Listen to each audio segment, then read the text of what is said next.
ایک بزرگ فرماتے ہیں، میں اپنے ایک پڑوسی سے ملنے گیا جو گندم بیچا کرتا تھا۔ جب میں اس کے سرانے بیٹھا تو سنا وہ بار بار یہ کہہ رہا ہے، آگ کے دو پہاڑ، آگ کے دو پہاڑ۔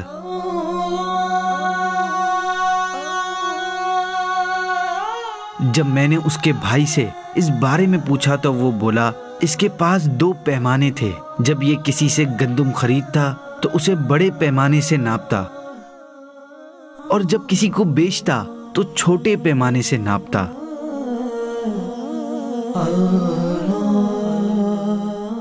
تب میں سمجھا کہ وہی 2 برتن اسے آگ کے 2 پہاڑوں کی صورت میں نظر آ رہے ہیں۔ ناپ تول میں کمی کرنے والوں کے لیے اس حکایت میں عبرت ہی عبرت ہے۔ اللہ پاک ہمیں اپنے ناراضگی والے کاموں سے بچائے، آمین۔